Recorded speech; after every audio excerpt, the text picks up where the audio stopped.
नमस्कार dear people, मेरा नाम देव है और मैं देवों का देव प्रभु यीशु मसीह के विषय में चर्चा करता हूँ। क्या आपने कभी ऐसे वाक्य कहे हैं या सुने हैं? इट्स योर कर्मा, ये आपकी कर्मा है। Good luck, fingers crossed, LIP, what's your zodiac sign, या फिर your parents are watching you from heaven, आपके पिता माता आपको स्वर्ग से देख रहे हैं। आज हम ऐसे कुछ 7 स्टेटमेंट या सेंटेंस के बारे में चर्चा करेंगे जो कि मसीही लोग अनजाने में या जानबूझकर व्यवहार करते हैं, जो कि उनको व्यवहार नहीं करना चाहिए। आज हम देखेंगे कि क्यों मसीहियों को इन बातों को कहना और मानना बंद कर देना चाहिए और बाइबल इन पर क्या कहती है और इनके पीछे की आत्मिक सच्चाई क्या है। आइए हम जानेंगे इस छोटी सी वीडियो के द्वारा।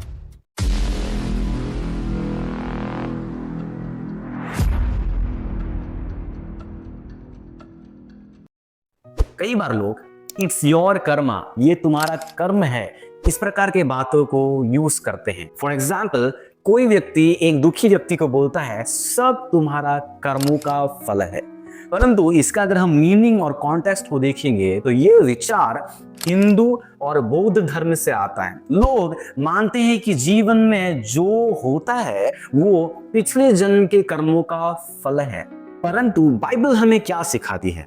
इब्रानियों की पत्री उसका अध्याय 9 का वचन 27 में इस प्रकार से लिखा जाता है, और जैसे मनुष्य के लिए एक बार मरना और उसके बाद न्याय का होना नियुक्त है, सो इट्स योर कर्मा, ये आपका कर्म की वजह से आपके साथ ऐसे दुर्घटनाएं, ऐसी बुरी बात हो रहा है। इस बातों को यूज करने से हमें परहेज इसलिए करना चाहिए क्योंकि बाइबल कहते हैं कि उद्धार कर्मों से नहीं, यीशु मसीह के अनुग्रह से मिलता है। इफिसियों के पत्री अध्याय 2 का वचन 8 और 9 में इस प्रकार से लिखा जाता है, क्योंकि विश्वास के द्वारा अनुग्रह से तुम्हारा उद्धार हुआ है, और ये तुम्हारी ओर से नहीं वरन परमेश्वर का दान है, और न कर्मों के कारण, ऐसा ना हो कि कोई घमंड करे। कर्मा की बात करना यीशु के बलिदान को छोटा दिखाता है, और बाइबल हमें कोई भी पुनर्जन्म के विषय में नहीं सिखाता है। इसीलिए एक मसीह व्यक्ति को इस योर कर्मा, ये आपके कर्म की वजह से ऐसा हो रहा है, ऐसी शब्दों का, ऐसी वाक्य का इस्तेमाल करने से रोकना चाहिए। कुछ मसीही लोग गुड लक जैसी शब्दों का भी इस्तेमाल करते हैं। वो कहते हैं कि आपको गुड लक है। फॉर एग्जाम्पल, दोस्त एग्जाम से पहले कहता है गुड लक, परंतु अगर इसका मीनिंग और कॉन्टेक्स्ट देखते हैं, ये विश्वास है कि कोई अनदेखी शक्ति या कोई लक या कोई किस्मत हमारे लिए अच्छा करेगी। लोगों का मानना है कि अगर हम किसी को गुड लक बोलते हैं, इसका अर्थ है कि एक अनदेखी शक्ति या हमारा जो किस्मत है वो हमारे लिए अच्छा काम करेगी, परंतु ये अंधविश्वास पर भरोसा करना है। डियर पीपल, बाइबल हमें क्या सिखाती है? नीति वचन उसका अध्याय 16 का वचन 9 में ऐसा लिखा गया है, मनुष्य अपने मन में अपनी योजना बनाता है, परंतु यहोवा उसके कदमों का संचालन करता है। भजन संहिता 37 का 23 में भी इस प्रकार से लिखा गया है, मनुष्य की गति यहोवा की ओर से दृढ़ होती है और उसके चलन से वो प्रसन्न रहता है। हमें क्यों गुड लक जैसी शब्दों का इस्तेमाल नहीं करना चाहिए? क्योंकि गुड लक कहने का अर्थ है परमेश्वर की प्रभुता, सॉवरेनिटी को अनदेखा करना। हम लक में नहीं, हम किस्मत में नहीं, हम भाग्य में नहीं, बल्कि परमेश्वर की संप्रभुता, सॉवरेनिटी में विश्वास करते हैं। हमें कहना चाहिए परमेश्वर तुम्हारे साथ हो, may God B with you, God bless you, क्योंकि हमारा संचालन करने वाला किस्मत नहीं, लक नहीं, परंतु परमेश्वर और उनका अनुग्रह है। मसीहियों को इस प्रकार के शब्दों को व्यवहार नहीं करना चाहिए। आज की जनरेशन में और एक फ्रेज बहुत ही प्रचलित है, जैसे कि हम कहते हैं fingers crossed, knock on the wood, drinks. कोई कहता है फिंगर्स क्रॉस कि सब ठीक हो जाए। कई बार क्रिश्चियन यंगस्टर्स एंड क्रिश्चियंस इस प्रकार के शब्दों का यूज करते हैं, परंतु इसका मीनिंग एंड कॉन्टेक्स्ट देखते हैं तो ये बेसिकली एक अंधविश्वास है। ये एक डर से प्रेरित कार्य जो अच्छे भाग्य को बुलाने के लिए किए जाते हैं। इसलिए लोग कहते हैं अपने फिंगर्स क्रॉस करके कि सब कुछ ठीक हो, क्योंकि बाइबल के वचन दूसरा तीमुथियुस की पत्री अध्याय 1 का वचन 7 इस प्रकार से सिखाती है कि परमेश्वर ने हमें भय की नहीं बल्कि सामर्थ, प्रेम और संयम की आत्मा दी है। यीशु ने कहा मत डर, केवल विश्वास रख, जो कि देखते मरकुस रचित सुसमाचार अध्याय 5 का वचन 36 में। हम क्यों इस प्रकार के शब्द को यूज नहीं करना चाहिए? बिकॉज मसीह विश्वास में डर और शक की कोई जगह नहीं है। हमें भरोसा टोटकों में नहीं परंतु परमेश्वर की योजना में करना चाहिए।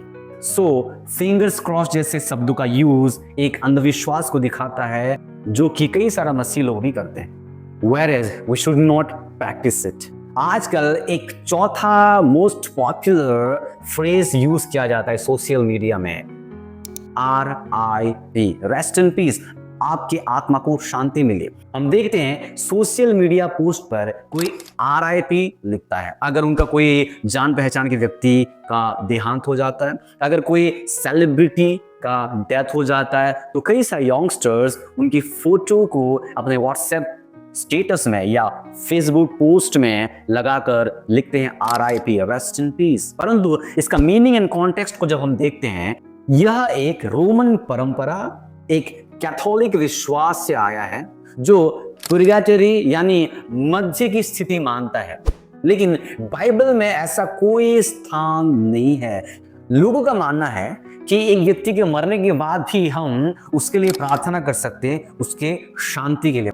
परंतु बाइबल हमें क्या सिखाता है?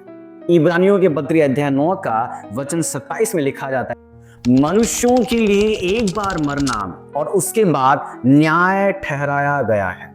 और हम देखते हैं लूका रचित सुसमाचार अध्याय 16 का वचन 22 और 23 में ऐसा लिखा जाता है कि और ऐसा हुआ कि वो कंगाल मर गया और स्वर्गदूतों ने उसे लेकर इब्राहिम की गोद में पहुंचाया, और वो धनवान भी मरा और गाड़ा गया, और अधोलोक में उसने पीड़ा में पड़े हुए अपनी आंखें उठाई और दूर से इब्राहिम की गोद में लाजर को देखा। हम इस पैसेज से देख सकते हैं कि एक मनुष्य की मौत के बाद, एक व्यक्ति मरने के बाद उसकी आत्मा या तो परमेश्वर की उपस्थिति में जाती है या फिर अधोलोक में जाती है। There is no second chance after death. तो क्यों हम RIP जैसे शब्दों का इस्तेमाल नहीं करना चाहिए? क्योंकि RIP कहना एक झूठी सांत्वना देता है जो बाइबल की चेतावनी और अनंत जीवन की सच्चाई को छिपाता है। क्योंकि हम एक व्यक्ति के उद्धार के लिए कुछ नहीं कर सकते, एक व्यक्ति के आत्मा के शांति के लिए कुछ भी नहीं कर सकते हैं। एंड एक व्यक्ति की मृत्यु के बाद इस प्रकार का कामना रखना, रेस्ट इन पीस वाला कामना रखना इज नॉट बिब्लिकल, ये बाइबल आधारित नहीं है। हालांकि वर्तमान के समय में लोग ट्रेंड के वजह से इस प्रकार के शब्दों का यूज करते हैं सोशल मीडिया में। कुछ क्रिश्चियंस और एक फ्रेज का इस्तेमाल करते हैं, वो है व्हाट्स योर साइन, आपका राशिफल क्या है। पार्टी में दोस्त पूछता है तुम्हारी राशि क्या है, तुम तो लियो लगते हो। कई लोग इस प्रकार के फ्रेज को भी यूज करते हैं, लेकिन इसका अगर मीनिंग और कॉन्टेक्स्ट को देखते हैं, ये ज्योतिष में विश्वास को दिखाता है। ज्योतिष, राशियां और कुंडली मसीह विश्वास के विरुद्ध है। ये विश्वास करते हैं कि हमारे जीवन का भविष्य सितारों से तय होता है, ना कि परमेश्वर से। परंतु बाइबल हमें क्या सिखाती है? व्यवस्था विवरण उसका अध्याय 18 का वचन 10 से 12 में लिखा जाता है जो ज्योतिषी, शकुन विचारने वाले या जादूगर हो, वे सब यहोवा को घृणित है।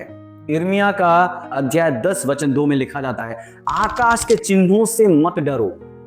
हमें इस प्रकार के फ्रेज को यूज क्यों नहीं करना चाहिए?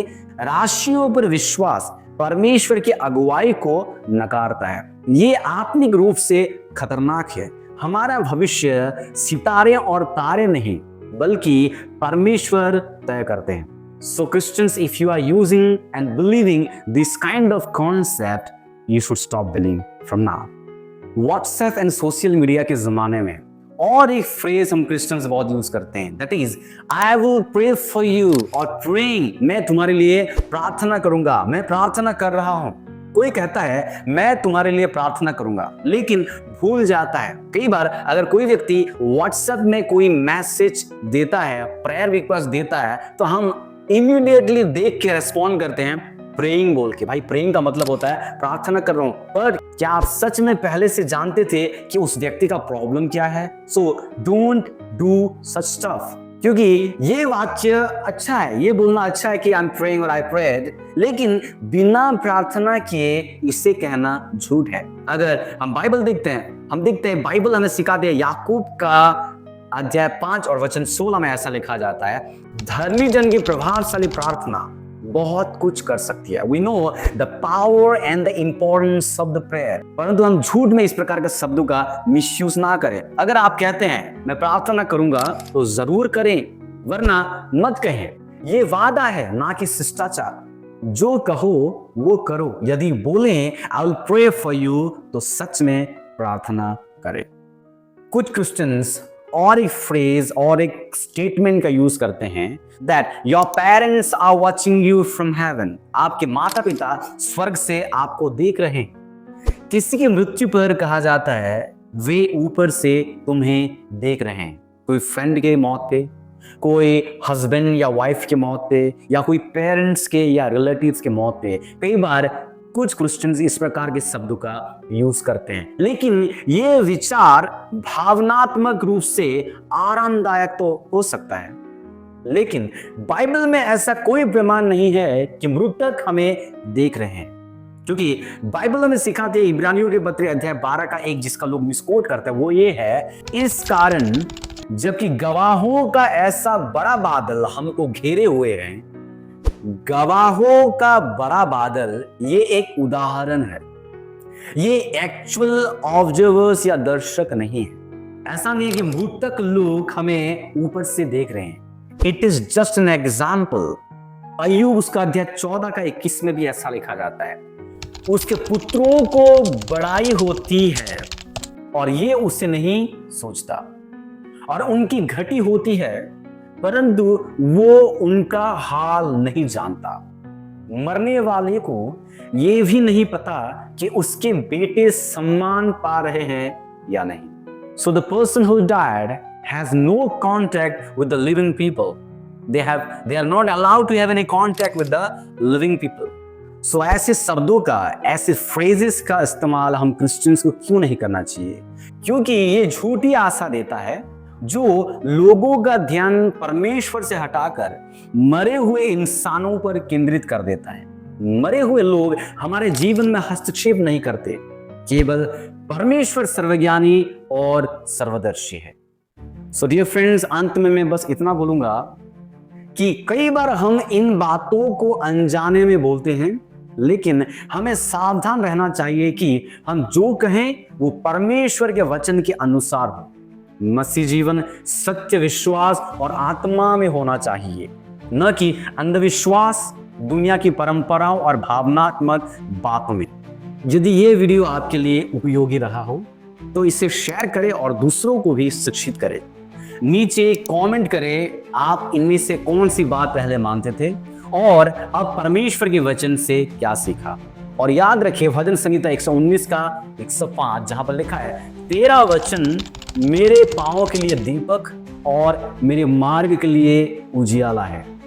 धन्यवाद। परमेश्वर आपको आशीष दे। सी यू सून पीपल।